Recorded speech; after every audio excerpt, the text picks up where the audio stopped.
Hi, it's Caleb. And I'm Tori. And welcome to our podcast, Uncork Listen. Today we are uncorking yet again a nice wine from a cardboard box.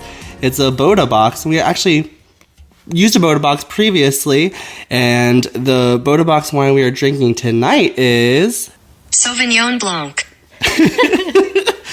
We decided to use the pronunciation for it because I feel like we were just gonna butcher it, you know? Yeah, some of these wine names, you know, I'm not like the most connoisseur, Absolutely and I don't want to embarrass myself. You know what I'm saying? So Don't want to embarrass ourselves. Use those sounds. Absolutely. But anyway, the wine that we are sampling, it's probably my favorite so far out of all the Boda boxes that I've tried.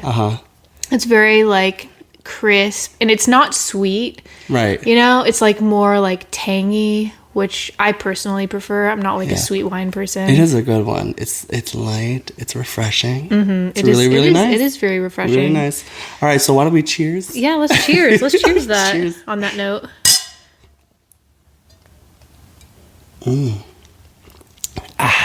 Yeah, you see what I mean? So delicious. Oh, man. So I actually was talking to Mom the other day. Okay. And I told her, Tori and I are going to be starting our podcast. And right. She got super excited. But yeah, that woman's great. I love her to death. She is a hard-ass working and, but yeah, I'm actually going to go see her soon. She moved to Colorado back in July. I love it out there. It is a big move, and that's a whole thing we could talk about, actually. Yeah. The process of her moving from the East Coast out there. Yeah, because you moved her out there, right? It was just y'all two? We literally, so she has a Jeep, right? And we actually we rented a U-Haul and packed up that trailer, the U-Haul, and it took us 3 days. 3 days. It took us 3 days to go from Virginia from Virginia to Colorado. Yes, I mean, just absolutely crazy. I remember.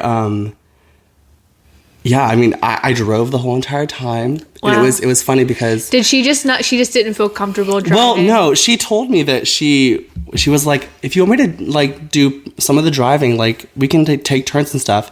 But honestly, I'm gonna be real with you. She has never driven a vehicle with a trailer on it. And also with neither have Jeep, I. Right? I would definitely. I actually technically at the time I've never done it either. So, but it's whatever. Excuse me. So basically, I'm like the present. Right. So what happened is we got everything in the trailer. We started heading out. It was my first time. I mean, it was quite stressful. I could imagine. Yeah, because I would definitely be stressed. It was my first time driving a vehicle with a trailer on it. Plus, you can, in her Jeep, you can actually change to automatic to manual. You can actually change the gear position kind of thing, if that makes sense. And that was a whole process. So I ended up driving the whole entire way just because I didn't want to have to reteach Mom. Right. Just for the sake of us taking turns. Even though driving 3 days straight. I mean, I cannot even imagine. It's quite exhausting. I would be wiped. Yeah. Just me personally. Absolutely insane. But I mean, I'm sure that aside, I mean, I'm sure it's tiring, but at the same time, I've always wanted to kind of drive cross country. Oh, yeah. And just see America, see the sights and everything. No, it honestly was quite a fascinating experience. We went through some states that were just kind of in my personal opinion, are kind of bland. Yeah. So the middle states, no offense. Right. At least I could imagine. Right. There's just not much out there, honestly. I hate to say it. Yeah. For example, Missouri. Ugh. Oh my gosh. The only thing that. Yeah. I've actually never been really to anywhere in the middle of the state. I've been up and down the East Coast. I've been to the West Coast. Yeah. But yeah, that's pretty much it for the US for me. Missouri is not it. The only thing I found interesting, quite frankly, was what's the arch? Is it called the Arch? What, the St. Louis? Yeah. Yeah. That was the only thing I found interesting. Up in that area? Yes. Yeah. Up in that area. I'm telling you right now, we were driving through there and I had this Katya and Trixie t-shirt on, which is a drag queen. They're both drag queens. Right. I had a t-shirt on. I'm driving through Missouri, and I swear to God, we stopped at gas stations, and like, You felt borderline. I felt so uncomfortable. I'm not in the right place for this. No, I was so uncomfortable. You could have turned your shirt like inside out or something. Yeah. I am not here. I mean, I genuinely was like, someone's gonna shoot me. Like, somebody's gonna shoot me. Like, something's gonna happen. But no, anyway, going back to the experience, it was great. Yeah. I'm actually flying out there in a couple weeks. Okay. Yeah, wow. To visit? It's actually a couple weeks. Yeah, I'm gonna go visit can you believe that it's like February now? No. Like, I know, like, right? Seriously. Oh, gosh. Just time is flying. Seriously, this is ridiculous. I know. But yeah, I mean, I really do. I mean, I've done a bunch of road trips. I fly out all the time. I really do like to travel. Yeah, me too. I do love to travel. I've been all over the place. And I really like Colorado too. I've actually been, out that way. I've been to Colorado. I've been to Las Vegas. And I've been to a few areas in California. But yeah, I love Colorado. So I honestly envy her for moving out there because... Yes. She lives close to... Estes Park. I don't know how you pronounce it. I think it's Estes. She wants to eventually move there, which I think would be so... I think that'd be so freaking cool. That would be amazing. It's beautiful there. Yes. It really is. Oh my goodness. Yeah, so I'm going to see her in a couple weeks. I'm super excited. I love to travel. Yeah, of course. I mean, you guys have lived in way more places. Like my family. Yeah, y'all in particular. Like my family, I mean, for those of you listening who don't know, our dads are brothers. Right. And they both were raised in the Raleigh, North Carolina area. And my family hasn't really left that area. I mean, my dad, he joined the Navy. He was in the Navy. Yeah, he was in the Navy when experience places. Yeah, when my brother, who's older than me, and then the sister right after me was born. Around those times, he was in the Navy, so we were all born like in military hospitals. Like, my brother was actually born in Washington State because he was stationed out there. Yeah. And then me and my sister were actually born in Virginia because that's where he was stationed. Yeah. But I mean, after that, like, I'm telling you, I was like 3 years old. Right. When he ended up retiring, I guess you could say. His time ran out for the Navy and he didn't re-list or whatever. So we just moved back to the Raleigh area. And literally, I'm telling you, since like age 3, I've just been in this same area. Right. But Whereas me and my siblings and family, we went all over the place. I mean, y'all were all over. Yeah. So I was born in Chicago, and at some point during that process, we ended up moving to Pennsylvania area, Pittsburgh area, where my mom's side of the family is. Right. That's where she's from. Yeah, excuse me. Yeah. So I've lived in Pittsburgh. I lived in Wisconsin. I even lived in Raleigh for a little bit, and Goldsboro, Carolina too. And you lived in Raleigh? Yes, we lived in Raleigh. It wasn't that long. It was just like literally, it was like a few months. I was about to say, because I have no memory of this. Y'all had to have been. It wasn't that long because the only reason why we lived in Raleigh I guess it's not considered Raleigh. We lived in Ninethdale with Meemaw. We actually lived with Meemaw for a little bit. Okay, yeah, that's not really Raleigh. It's right, like it's not really Raleigh. Technically, it's not really Raleigh. But we did move in with Meemaw for a little bit while we were getting settled. Because our grandmother, our dad's our mom. grandmother. We actually brought her name up. Yeah, we talked about her yesterday. Last episode. Yeah. So we actually lived with her for a little bit, and then actually ended up moving into Goldsboro. But going back to did we even bring this up? Mongolia?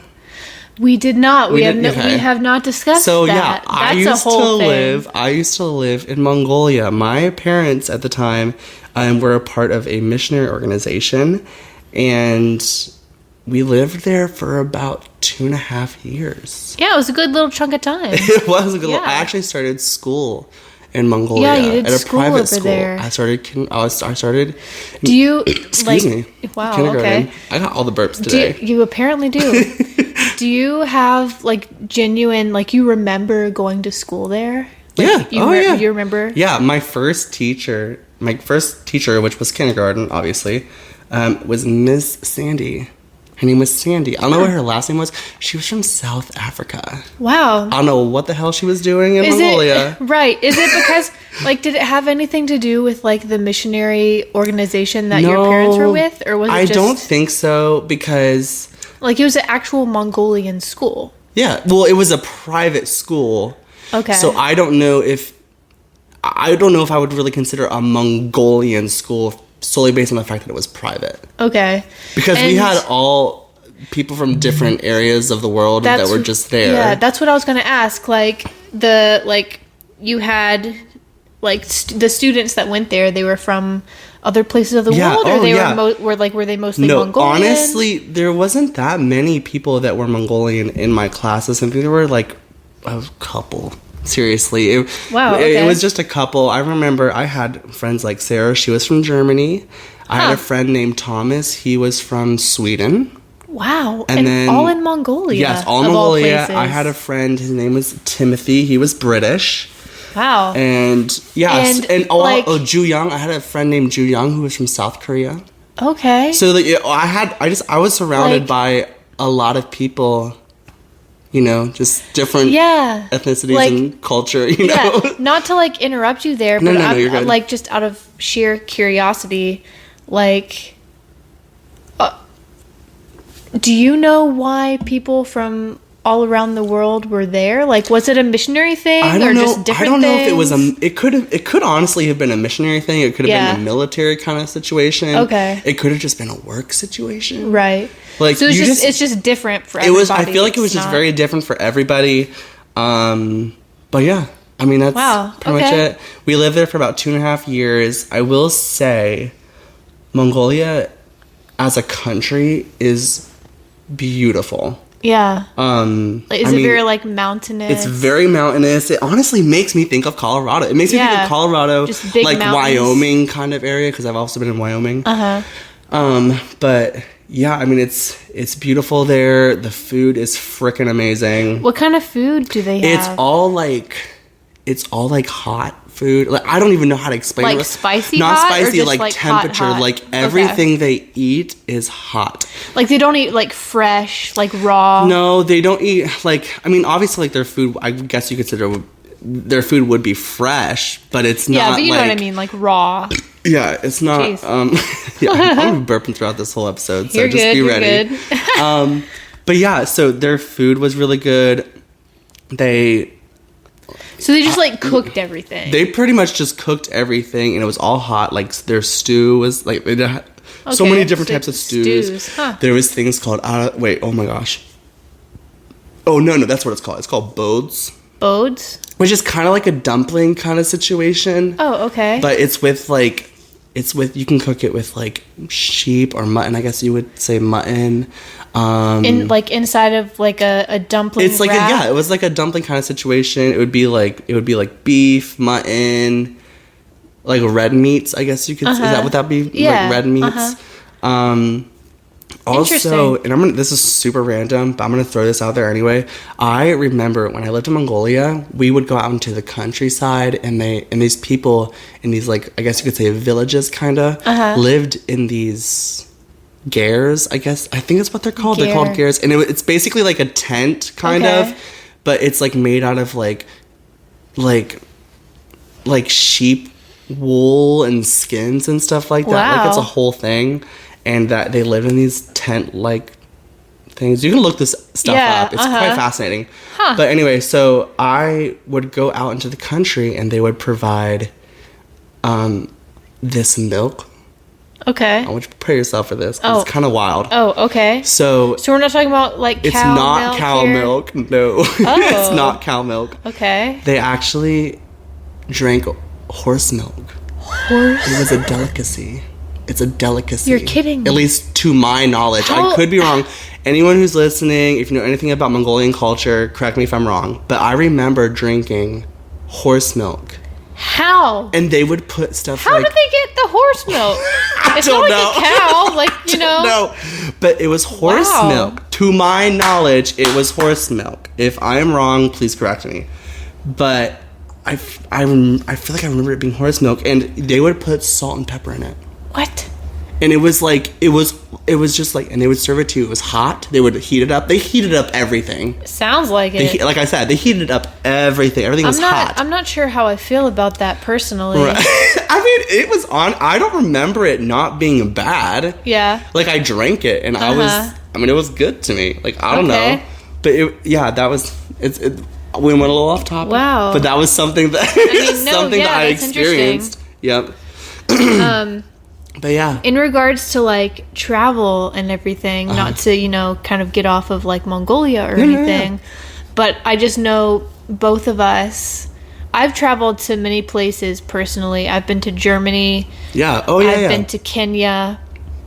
And it's your turn to discuss where you've been. Yeah, I mean, I have so many stories. I don't think we really have time to go into all of it right now. Yeah. But I've been to South America as well, both Venezuela and Colombia. And we both have been in India. That's what I was about to say, because we have a shared experience. Not like together, but right. We weren't together. We did go to the same place in India actually, because my dad has been friends for a long time with this man in India who runs an orphanage. Yes. And he's been, friends with him a while, kind of helping support them and everything.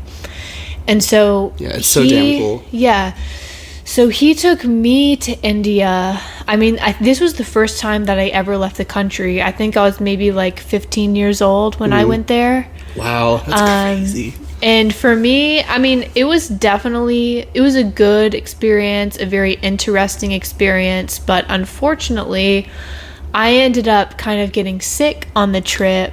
I don't know. Actually. Yeah, I don't know if it was a combination of just like being dehydrated, because can I just say, most of the places that we were traveling around at, like, did not have normal, like, American toilets. Oh, toilets? Yeah, they didn't have, like, actual toilets. It was, holes in the ground. Lord heavens. And as a 15-year-old girl who's literally traveling with my dad, it's like, my mom isn't there. Like, I'm just there with my dad. Right. Like, I didn't want to use the holes in the ground. So I will tell you right now that I was not drinking enough water. Damn. So I was for sure dehydrated on this trip. And on top of it, we went out to this village, like, I'm telling you, into the jungles, okay? We're talking about mud huts, like, jungle. Like, it's hard to explain, but it's out there, man. Like, third country.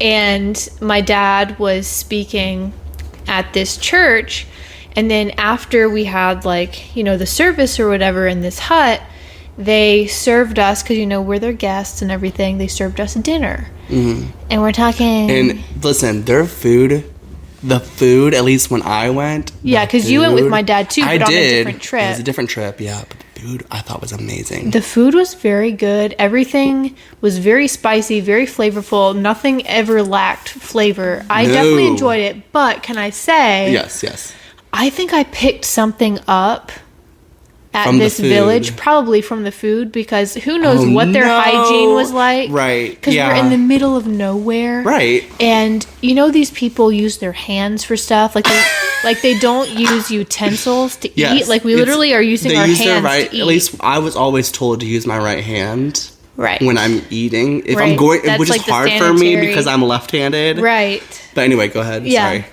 So anyway, like, long story short, I'm pretty sure I picked something up, on top of, like, being dehydrated. So, like, the last, like, half of the trip, I was, like, really sick. Like, people had to, like, help me walk. Like, I was sick. It was that bad for you? It was bad, like, Like, while you were in India? Oh, yeah. It was very bad. So it kind of tainted my trip a little bit, Dang. But no, I was sick, like, flying back home, like, I'm pretty sure at some point, like, because my dad or somebody had told, like, the airline, some of the people there, that I was, like, sick and not doing well. They literally wheeled me out on a wheelchair, like, to get to from the plane to the airport. What the hell? Yeah, it was bad, yo. And then whenever I got home, like, we went to, like, an emergency clinic, and they had me hooked up to an IV just to get fluids. And we went through, like, probably several bags of fluid before I had to pee. Stop. Yeah. I'm telling you, I was like mad dehydrated. That is horrible. So I mean, it was an experience. It was a good trip, you know. But that definitely, oh my gosh. You know, see, my experience. I mean, I didn't get sick or anything. I didn't get sick. I was not dehydrated, nothing like that. But I will say the toilet situation. Whenever we were going in and exploring or whatever the case may be, and you went into a public bathroom, I'm telling you right now, horrible. Yeah, it was literally like holes. People were like, and could I say as well, like, not to interrupt you, but do you remember? I don't know what kind of like hotel you stayed at, and maybe this is like the standard for a lot of these kind of countries. But do you remember the bathrooms, like the toilet and the shower were all in the same room? Like there was no like separation for the shower. So like when you showered, you couldn't really take like your towel and clothes in there, or at least like you wouldn't want them close to where you're at, because it's a whole open room. Like the shower, it's all open. So like when you shower, like the toilet gets wet, like everything gets wet in there because there's like no division for the shower. I had a glass wall. Oh yeah, I did not have that. Yeah, see, I had a different experience. Totally. Maybe y'all stayed at a nicer hotel. We had to have. Lucky me. Our hotel, I'm telling you, and it's funny because this is like the crash course of traveling. Like this was the first time I ever left the country. Right. That's crazy. It was like, I don't know if this is really the appropriate term, but it was like kind of a ghetto hotel. Like it was like we walked into the lobby. I'm telling you, it is hot. Our hotel was actually really nice. Can I just like paint this picture for you for a second? Go ahead. It's hot. It's humid. There are many smells going on. That country smells different than ours. And I have a very sensitive sense of smell. Did it smell like puke or something? No, not that. Okay, because I smelled that a couple times. I actually, luckily, I never smelled that, but you definitely smell like urine sometimes. Oh God, what? People, oh yeah, I saw people like peeing on the side of the road. Oh, I saw that too. Yeah. Before going further, actually speaking about peeing like on the sidewalk and stuff, I vividly remember this. We were in like a taxi or Uber, or we had someone drive us around. I don't know if it was the same for you. We had people driving us around. Yeah, we did. I literally turned around. These little schoolgirls. They were, I mean, like they were probably like 5, 6, maybe. Actually, I'm gonna say they're probably like 8 or something. Okay. But it was 2 little girls. They were so adorable. They were going to a private school because they were wearing uniform clothes. They only have private school there. Oh, well, everybody wears uniforms. That's why. Anyway. So they were wearing these cute little like schoolgirl outfits, whatever. And all of a sudden, they run across the road after we drove past. I look behind me, and they literally both get onto the sidewalk. They both pull up their skirts, and they pop a squat. Yeah. Oh my goodness. I was like, is this crazy. Normal? Like, I mean, it obviously if little kids are doing it, I was 15 years old when this all happened. I was shocked. I was like, what the heck is this? Yes. But anyway, I'm sorry. Back to your story. Yeah, just so like going into the hotel. I had to say I'm sorry. And so like, you know, we're just getting there, you know, from the airport and everything. It's hot. It is humid. It smells different. So bad. So bad. Yeah, so we go into the lobby, and it's this whole thing, like, trying to get checked in. Like, my dad's friend who runs the orphanage was there kind of helping us, like, get checked in and everything. But, you know, the guy, like, the people who are running the hotel, they have, like, some kind of, like, shrine in there, and there's some kind of, like, Indian, like music, some kind of, like, chant going on. Oh, yeah. It was probably, like, a prayer or some And they literally had that thing going, like, all the time. Anytime we came in and out of that hotel, they had this, like, chanting music thing going on. Yeah. Just, like, a totally different vibe. And they had one of those, like, old school elevators that has like almost like a iron like bars that kind of slide in and out. Okay. If that makes any sense. And you go in, and they literally had someone operating the elevator, like an elevator man. Oh, nice. Yeah, it was like old school, kind of. Interesting. Was there like music in the elevator? Yeah. Was there really? I mean, yeah, but like Indian, like old school. It's like you're stepping back in time. At least that's what I felt. And a lot of the things that I experienced there, it's like I was stepping back in time. That's crazy. And I'm telling you, anybody who came in the elevator with you, like Indians, they apparently don't wear deodorant. Oh yeah, that's not common. So you're at least from my experience. Yeah, so that's another part of the smell. I'm not saying they don't, but it definitely was. I was definitely smelling some body odor. Yeah, more like in America, you don't really encounter that. Like Americans are pretty serious about their hygiene and deodorant. Just how they smell, basically. Yes. So, anytime there's somebody else in the elevator with you, you are smelling some strong BO, okay? So there was that, and then, so you go out to the rooms, and there was an older lady that was coming along with us, so I roomed with her, and then my dad had his room. Wait, who was the lady? Miss Margaret. Oh, I don't Do you know her? No, a woman did join us. Her name is Cindy. Yeah, it wasn't her. Different lady? Okay, yeah, cool. But they're all, connections with my dad. Sure. With where he works and everything. Yeah. But anyway, so I was rooming with her, so we're like getting in a room. It's like a very small room, and then of course the bathroom, which is all, open. The shower is exposed to everything else in there. And there's like a big window on the wall, and I'm telling you, all day and night, because we got there kind of like later at night. Right. It was dark out when we got there. Oh, it was like early in the morning. I think it was like 4 a.m. when we got there. Yeah, it was something like that. It was ridiculous. Yeah, it was literally dark out, but there were still like a ton of traffic and cars on the street and constant honking. Do you remember that? Oh my gosh. Let me tell you, third world countries always do that. When I lived in Mongolia, they are always honking. Yes, but they do that, and this is also this. They do it in New York City too. It's just how certain cultures do it. It's kind of like letting you know that they're there. Yes, that's exactly what the purpose of the horn is. Yeah, it's not like that's rude thing. It's not that you did anything wrong. It's just they're just letting you know, hey, I'm right here. Yes, it's like they're alerting you. Don't cut in front of me, or don't turn here, like whatever the case would be. So yeah, in those countries, like they are always using their horns. So like literally night and day, like when you're going to bed at night, when you're sleeping, there are horns honking on the street below. See, I didn't experience that. You didn't? No. What? We had a nice. I'm telling you, we had to have had a nicer apartment with how you're describing your whole experience regarding the hotel or wherever the place we were staying for the meantime. It was a hotel, yeah. We didn't have that issue. I do not remember hearing horns. I don't remember. In fact, it was actually quite peaceful. Like it was. Wow. And that was not my experience. We had people doing our laundry. Did you For real? have that? I don't remember. Like I literally. It was a long time ago. We had someone that I'm assuming worked in the hotel doing our laundry. Wow. And they would like give us things like a whole bag of these like really nice pretzels and stuff like that. Like every single day. Y'all were living it up compared to me. We were. I really think we were, because the hotel there was pretty decent. Like all things considered, it was pretty nice. And just keep in mind, I'm a 15-year-old girl traveling alone with my dad and this old lady.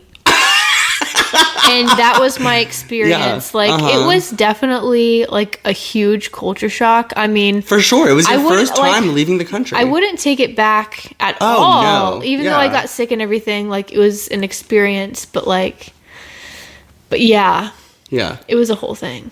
That's crazy. But yeah, we can. I love how we sidetracked into like our India experiences. Yeah, I wanted to talk about it because we both have been there. Did you go to a leper colony? I did. I did too. Yeah, we went to a whole leper colony up in the mountains. Yes, maybe it was the same. It was probably the same damn place. Because it's the same guy, running the orphanage. We went to the same place. Yeah, and he has different connections around. Different, because he's in ministry, so there's different churches, different villages that he supports, and he goes in, and he has like preachers that go in there and speak. So it probably was the same leper colony. That's crazy. But yeah, that was a whole experience too. It really was. Seeing people like without and hands. They were literally. It was quite a lot of experience. I saw people that. Clearly, something was like their skin. It looked rough. I'm just gonna be real. It was kind of deteriorating. It was deteriorating. People did not have specific limbs. And it's so crazy. Go ahead. Yeah. Go ahead. Can I just say, Like, I'm sorry, but like for me personally, and maybe it's just because like we're spoiled Westerners or something. I mean, but if I had something like that going on, I would probably be like falling apart. I would not really be in a very good, like, happy place mentally. Honestly. But like everybody that we encountered, everyone there seemed so like they were just happy. Yeah. They were just being themselves. They were friendly. They were happy to see us. They were excited. Yeah. Mm-hmm. I mean, it's very eye-opening. It really was eye-opening for me, too. I mean, but also, like, you have to kind of think about it is people that are in leper colonies, if you know anything, if any of the viewers know anything about leprosy, I mean, it's just... They're outcasts. It's really horrible, and honestly. they are outcasts. But the thing is, like, sometimes these people are, like, born into it. Yeah. Because it is a bodily fluid transmitted... Right. thing. It's contagious. It's contagious. If you come into contact with that. Yeah. So especially like, if you can give literally birth be to someone and you have leprosy. Be born with this, and it's just crazy to me how that's. But I feel like the reason why they were just themselves and they were happy to see us and they were just, living their life is because they probably have been living with it either their whole entire life. Yeah, like they're kind of used to it in a way. It's just a part of who they are. Right. Which is... And they're just trying to live life. Crazy to think about. Yeah. But, I mean, it's crazy. Yes. And I don't want to get super deep into that, but yeah, I mean, we can talk about this stuff in another time as well. But it's crazy. It really is crazy. Yeah, it's crazy. It's an experience. So, do we want to go ahead and start? Yeah, let's switch it up here for a second. Yeah, so like in our previous episode, our first episode of the podcast, we wanted to do kind of a trivia segment. So the first one we're going to do is Light Bright, which I'm going to say, Tori, Light Bright, I have never heard of Light Bright. What? I'm going to say... Caleb. I have never heard... I don't even know what it is, so I'm going to need you to explain to me what Light Bright is. Seriously. You're lying to me. I'm not lying to you. Like, you're looking at me like you're so shocked, but I'm dead-ass serious. I'm so shocked. I'm dead-ass serious. I have no idea what this is. You are missing out, my friend. Wait a minute! Hold your horses. Hold on a second. Wait, wasn't Light Bright, like... Hold on. It was like those little plastic, like... Yep. It's little plastic pegs. And you could, like... And they had colors. Yes! Okay! Hold on. It literally just came to me, guys. I'm so sorry. I just literally came to me. Because didn't Rory, Aaron's boy? Yeah, he got one. He just got one recently. My nephew. Because it's classic. Like, so many generations of people have had a Light Bright, okay? Uh-huh. And it's, like, colorful pegs, and you have, like, a board... that there's the old school one had like a light bulb in it. Uh-huh. I'm sure now it's like an LED. It's light. Probably something different now, yeah. But for sure. the old school one had it was like a box and it had a light bulb in it, and there's different like black pages with outlines of like a picture, like a boat. And you can do like a design. Yeah, like a boat, for example. Gotcha. Okay. And each like along the outline, there would be like, like different letters like Y, P, B, G, and that stood for the colors of the pegs that you stick in there. Okay. So like, G, you'd put green there, kind of like paint by number. Yeah. It's like right. Plastic pegs, and it like lights up and it like glows. So wait a minute. So you've watched Stranger Things 4, right? So isn't there a scene where like they use it? I'm sure, yeah. It's a classic. Do you know this scene? It's the scene where like basically no, sorry, don't mean to get off topic, but like so like the character Nancy, if you know the show, you guys, Nancy, Jonathan, oh my gosh, Robin, and then they're all in the Upside Down, and they communicate with Dustin, Lucas, and Erica with using Light Bright. Interesting. I'm pretty certain that's it, and we can look at that. Yeah, I think you're right. See. No, I think you're right. But so that's pretty much what it is. Yes. That is so interesting. Okay. So all that being said, my guess, honestly. So it's in the 80s, because Stranger Things was in the 80s. Yeah. So we have to kind of like go in that era. Yeah, I'm thinking like... That's my guess. Yeah, I'm thinking 80s would be a fair guess. All right, so I'm going to say... You know what? I'm going to be risky here. I'm going to be risky. Mm-hmm. I'm going to say in the late 1970s. I was honestly kind of wondering that too. Okay. I could be on board with that. Late 70s. You want to be on board with that? Yeah. We got to pick one, girl. Late 70s. I'm fine with it. Late 70s? Okay, so we're both going to say late 1970s. All right, here we go. Let's see. Let's look this Oh. Are we wrong? We are very wrong. What is it? This is shocking. Okay, so Light Bright is a toy that was originally marketed in 1967. Wow. 1967. So, like, how did they even do that? I mean, I'm telling you, it was literally like a plastic box with a light bulb. It consists of a light box with a small colored plastic pegs that fit into a panel to create a lit picture. It says lit. That's hilarious. A lit picture by either using one of the included templates. Huh. Interesting. 1960s. Okay. See, this was a thing. Like, I was like, okay, it's definitely in Stranger Things, so it had to have been in the 80s time. Right. But I was going to be like, you know what? Let's push it back a little bit. I should push it back a whole nother 2 decades. That's crazy. Wow, that's bonkers. Wow, okay. Yeah, what's the next one? The next one is an Easy Bake Oven. Ooh, the Easy Bake Oven. Easy Bake Ovens have been around. Yeah, they've been around for quite some time, and they. I think I could be wrong. Correct me if I'm wrong, but I feel like they're still creating new ones. It's possible. I don't know. I don't have kids, so it's not something that I'm currently like seeing. I'm not seeing that kind of stuff right now. But it's possible. I feel like they're still making them. Okay. Yeah. I mean, so far, I feel like all the games and stuff that we've guessed end up being like really far back. It's shockingly far back. But for some reason, for the Easy Bake Oven, I almost want to say like maybe the late 80s. Like late. Like I'm talking like maybe 1989. Tori, I'm going to go back further. You want to do that? I want to say the 60s or even the 50s. I mean, sure, we can look it up and see, but I'm think sticking. It's old. I think it's old as hell. I'm sticking to 1989. Okay. All right, let's look it up. We'll see. I'm going to say, you know what? I'm just going to stick with the 60s, but I in my gut, I feel like it's the 50s. We'll see. Look it up. All right, so let's figure this out. Let's type this in. Oh, yeah. Were you right? I am right, actually, yeah. No way. So the first Easy Bake Oven was released in 1963. Okay, so what is with the 60s and creating all these iconic... Honestly, it's quite... like stuff we still use today. Yeah, I mean, it's quite insane to me. I mean, also, I have heard some wild stories about, like... And we talked actually about this in our previous episode, how toys were kind of dangerous. Yeah.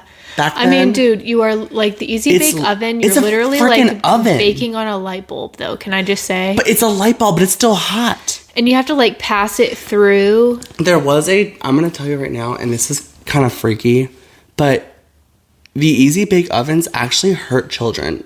There was this one kid that literally lost part of her finger. Oh. And I can look this up if you want me to. If you want to. Let's look this up. Hold on. Did a child lose part of their finger on an Easy Bake? I don't mean to laugh. I'm sorry.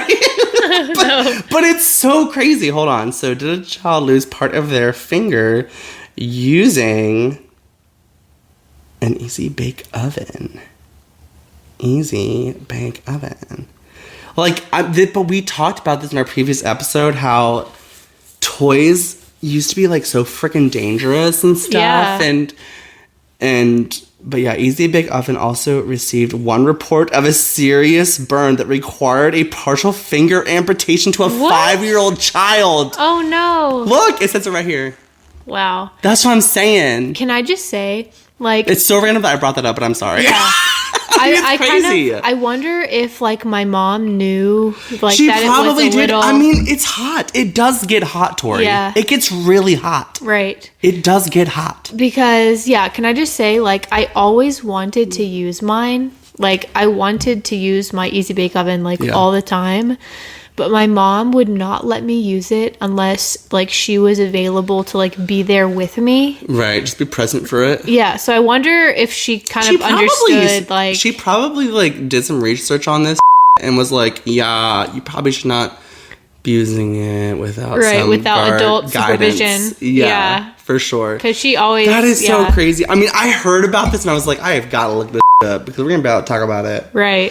But yeah, anyway, so... Yeah, what's the next one? The next one, here we go. The next one is a Nintendo 64. Ooh, the Nintendo 64. And I feel so stupid because I feel like I should know this because literally... Yeah, go ahead. I'm just going to say, it sounds random, but just, my guess is 1984. 1984? That's my guess. That's specific. It is very specific, but for some reason... I mean, I feel like it's the 80s too. I grew up, actually, one of my friends, when I lived in Goldsboro, actually, I lived in a neighborhood, and I had some buddies, and we always played on their Nintendo 64. We always played Mario Party, which was so fun. I mean, so fun. But I knew it was a classic game, but I don't know. Maybe... I don't know. I'm going to... You know what? I'm going to say 85 just to be close to you. Okay. And just see, like, let's just see what happens. Yeah, we'll look it up. Let's look this up. Let's look this up real quick. All right, so I found the day, and it's actually kind of funny. We have two different dates. Two different dates? So it actually was released on June 23rd of 1996. So we were way... No, way! Mm-hmm. We were way off. Way off. I have a hard time believing that. No, but that's what it says here, girl. So it actually was released June 23rd, 1996 in Japan. And on September 29th of 1996, it was released in North America. North America. And then on March 1st of 1997... It was released in all of Europe and in Australia. So it was a 90s, like it was a late 90s, yeah. thing. So we were way off. I wonder, like, something... Which is quite shocking to me. I really thought, like... Something came out in the 80s, though. Yes, but it was not Nintendo 64. Okay. That's embarrassing for anybody who is a nerd and knows this stuff. Oh, right, like, for real. Like, I was just guessing at that point. I truly did not know. I did not know. I could have sworn there was some kind of Nintendo console that... And I'm sure there is. We just don't know what it is. Yeah. We don't know what it is. Okay, whatever. But, whatever. So, I mean, I guess I wanted to kind of talk about video games since we just, on that topic. On that topic, yeah. So, I recently started playing the Dark Picture Anthology, I think it's what it's called. Yeah. Those games. So during Christmas time, I actually went to visit my sister, Georgia, my youngest sister in Georgia, in D.C. She lives in D.C. And she introduced this game to me. Right. And it's quite fascinating. It's I know we've played it as well. Yeah, you introduced it to me after that. It's so freaking cool. You've played pretty much all of them at this point. I've played the whole series because there's 4 different games in one season, I guess is what the term would be, or series or whatever. You could call them each season. Yeah. A series. Yeah, pretty much. But basically, each I guess they like to call it book because it's like you're writing a book in the game. It's hard to explain, really. Yeah. But you kind of like write out the story by like deciding what they say. It's like a story mode game where it's kind of like a movie. Yeah. And you're following along with the story, and like each person playing. It's a good party game. Yeah, it is. You can literally play up to 5 people. Yeah, 5 people can play. Mm-hmm. And everybody picks a character in the game that they go with, and so like the story kind of rolls out like you're kind of watching a movie. Mm-hmm. And at different parts in the story, each character will come into play, and you have to make different decisions. You basically have to decide what they say, what actions they do, and also like if you don't choose the right ones, like they end up dying. And basically the premise of the game is to keep all 5 characters alive. Right. That's the point of the game, is to just keep them alive. Because they're like, it's an action game. A lot of them are really scary. It's intense. Yeah. And it can be scary depending on which book it is. Yeah. Yeah. But we've been playing... you've played. I've played 2 at this point. I've played the 3rd and the 4th. We've actually the House currently of Ashes, and then the Devil in Me. And this weekend we have been playing the 4th. And I'm telling you, I mean, I've only played 2 out of the whole series, but at least compared to the 3rd, the 4th one is quite frightening. The 4th game is way more intense. Literally scary. Like, we were like on edge the whole time. Like, it's anxiety inducing. Like, it is. It's scary. Like, you're on the edge of your seat. And the crazy thing about the 4th, all of them, I'm sure, are different as far as like when it comes to like fiction, nonfiction. But this one, the 4th one, is actually about America's first serial killer. Yeah, at least recorded serial killer. And there's like an actual documentary out about this guy. Which we need to watch, by the way. Yeah, we do. It's a serial killer that was in the 1940s, 60s? No. It was during the World Fair It was the 1890s. 1890s. Okay. So, but yeah, like he was a straight up serial killer. His name was H.H. Holmes. Yep. He killed up to like, it said, I looked it up, it was like 27 people, and he basically lured people into his hotel that he owned. During the Chicago World Fair. Yes. And and he had like literally trap doors, fake doors, walls that came in, like trap people. Yeah. Like, it was a legit thing. And to top it all off, all this stuff like that we learned from this actual serial killer is put into the video game, which I found so fascinating. Like everything in the game, at least so far, because we haven't watched the documentary yet, but we have looked it up. It seems pretty It's actually historically accurate. It's historically accurate, which is crazy to me. Which makes it even more scary. I was going to say that. It literally makes it way more scary when you're actually playing the game. I mean, oh my Lord Jesus. Yeah. I was like... I mean, it's crazy. It was crazy, and it's actually hard. Like, the game is hard. It is hard, and also there was more activity. Like, there was more like button action. Like more controls, more control action in the 4th one. Yeah, it's way more involved. Yeah, you're way more involved, which I honestly kind of liked, to be honest. But anyway, yeah. No, can I just say, like, because I played the 3rd season, I guess you could say, the 3rd book of the game, the 3rd one, the 3rd game. Yeah, the 3rd book, whatever. And, I mean, it's definitely fun. It's very good. And it definitely had challenging aspects. Like, the first time we played it, I think we lost, like, 3 people. We did. It was quite awful. Yeah. But this one, the first time me and Caleb played it, there were only 2 people left at the end, and like they were dying quick. Like, it was so hard, and to keep them alive. So because of that, we actually ended up playing it another time again, and we wanted to make sure like we did the specific things correctly. We actually managed to keep all 5 of them alive. But can I just say, the only reason why we were able to keep them all alive was because we were kind of cheating.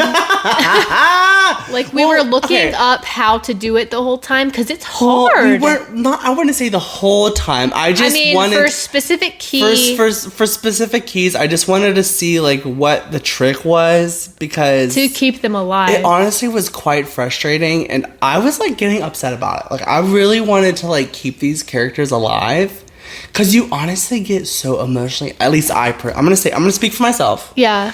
I want to say, like, I get emotionally attached to these characters. Yeah. Because it's like a story. It's and like a story you feel like their empathy and their worry, and like I don't know how to explain these games. And you don't want them to die. I don't want them to die. Like, you don't want that to happen. No. Absolutely not. So we're just like trying to figure out like how can we keep these people alive? And we managed to do it. Yes. It was intense, and it was scary, and it was hard at times, but we did it, honey. We did it. Yeah, we did. We did. And it felt damn good. Yeah. So, but yeah. But yeah, they're good games. I definitely recommend them to anybody who, likes playing games. And if you can handle, scary, intense stuff, it's a blast. It is a blast. And I'm not someone who really is that much of a gamer. Yeah. But these games really... And it's fun. I kind of like... have drawn me in. And I like the story mode because it's kind of chill. Even though, like, this game especially is, like, really intense, it's chill in the fact that you are just kind of following along with the story. And you kind of do what it tells you to do. You make different decisions. You know. Mm-hmm.